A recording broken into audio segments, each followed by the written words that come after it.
እነዚህ ለሁለቱ ላጤዎች ማለት ነው ለምንድነው የሆነች ባልቴት ፈላልጋችሁ ማትድሯቸው? ለምን ቤታቸውን ችለው ህይወታቸውን ችለው በግላቸው አይኖሩም? ለምንድነው በዚህ ልክ የሰውን ትዳር ለመበጥበጥ እንደዚህ የሚያቅነዘንዛቸው? ይሄ አቤላና ማን ነው የሚባለው? እነዚህ ሁለቱ ምን ሆኖ ነው እነዚህ በግድ ዛሬ ፕራንክ ብለህ የጀመርከው ነገ እውነት ሆኖ ይመጣል። ተገልብጦ ተገለባብጦ ምንድነው የለእሶ ዳርዳር ምንድነው የሚባለው? ሽብሸባ ነው የሚባለው? ደረድለቃ ነው የሚባል። ውዶች እናንተ ጨርሱት። ሰላም ጤና ይስጥልኝ። ውድና የተከበራችሁ የኔ ቻናል ተከታታዮች ሰላማችሁ ይብዛልኝ በያላችሁበት። እንግዲህ አብርሽ ባለ ትዳር ነው፣ የልጅ አባት ነው።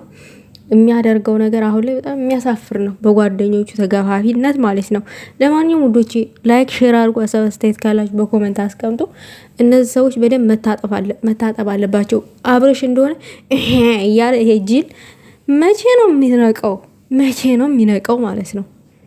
ጭራሽ ዛሬ ደግሞ ቀለበት አድርግ አበባ ሰጥ ምናምን እንለዋለን። ሲመጣ ምናምን ሄርሜላ ፕራንክ ያደርጋት በዚህ መንገድ ምናምን። ሶስታችሁም ተመካክራችሁ ነው፣ እርግጠኛ ነኝ።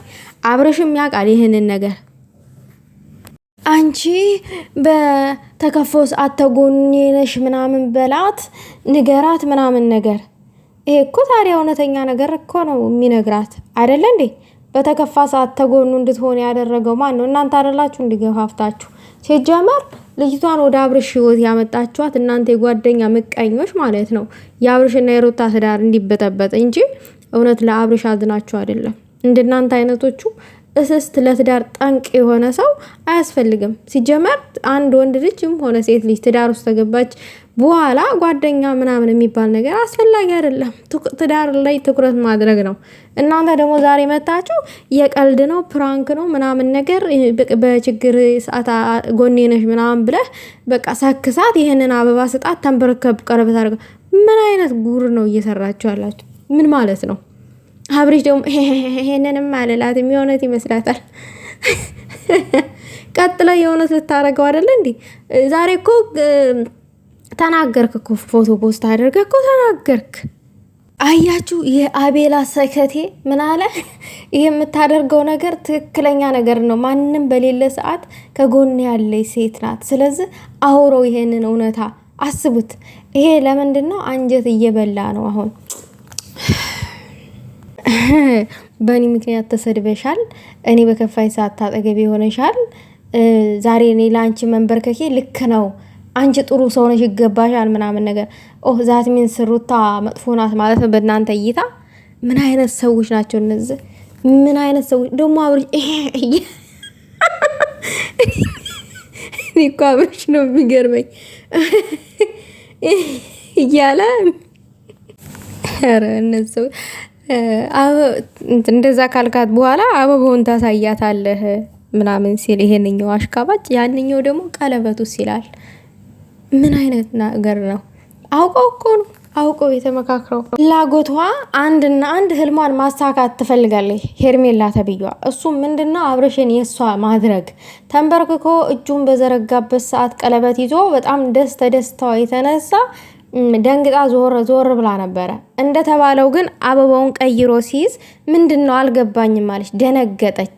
ምክንያቱም የሆነ ፍላጎቷ ደግሞ ሊቀር መሰላት ማለት ነው። እየተደረገ ያለ እሷ እያደረገች ያለችው የሆነ ህልሟ እውን እንዲሆን ትፈልጋለች።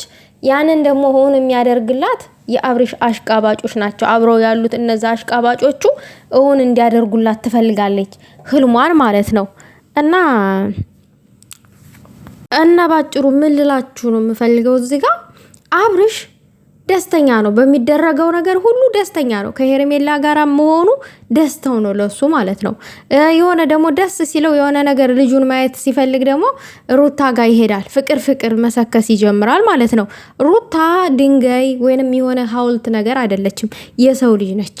ልብ ነው ያላት፣ ድንጋይ አይደለም ይዘው ምዞረው በልቧ ውስጥ። ስለዚህ ከዚህ በኋላ እኔ ለሩታ ማለት የምፈልገው ነገር ቆይ እኔ ለሷ በግሏ ቪዲዮ መስራት ፈልጋለሁኝ።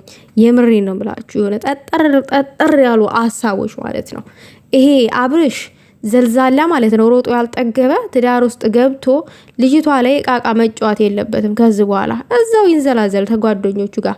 እነዚህ ትዳር የላቸው ወይንም የራሳቸውን ሰው አልያዙ ምናምን ነገር እየሰሩ ያሉት የሰውን ትዳር ማፍረስ እየዞሩ። ስለዚህ ሩታ ደግሞ መጎዳት የለባትም። ሌላው ነገር ደግሞ ይሄንን እቃቃችሁን ጨዋታ ስትጫወቱ ሩታን ፎቶ አትለጥፉት። በቃ አያስፈልግም እኮ መለጠፉ። የሩታ ፎቶ እዚጋ መለጠፉ አያስፈልግም። አንተ ሩታን ከህይወት ልታስወጣት አይደለ እንዴ? በዚህ ልክ ዳርዳር እየሄድክ ያለው አንድ ጊዜ አበባ፣ አንድ ጊዜ የሆነ ቀለበት ምናምን፣ አንድ ጊዜ ፎቶ እየፖስት ዳርዳር የምትሄደው እንደንሸላሊት ሩታን እንደዚህ ብለህ ከህይወት ለማስወጣት አይደለ? ምን አለፋክ? ቀለበቱን አልብሳት ከሩታ ውሰድና በቃ አለቀ። ልጅ ገነመኔ እያልክ እዛ ጋ መልከስከሱ ይብቃ እንዴ!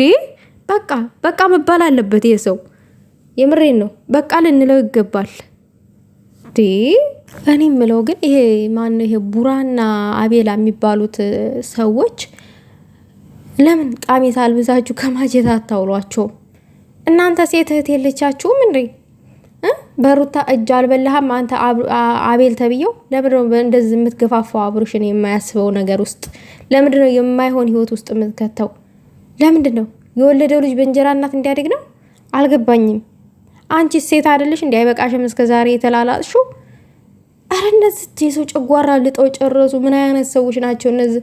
አስር ነበረ መግረፍ ደባሪዎች። ይሄ ሁሉ ዳርዳር ነገ ደግሞ የምር በቃ አድርጋችሁት ልትመጡ ነው። መጀመሪያ ከፕራንኩ ይጀምራል፣ ከዛ ወደ ምሩ ይቀየራል ማለት ነው፣ ወደ እውነቱ። ይሄ ነው እናንተ ስራ። አስጠላባችሁ። አሁንስ የምር አስጠላባችሁ። በጣም የምትደብሩ ናችሁ የምር። ጭራሽ መንበርከክ ምናምን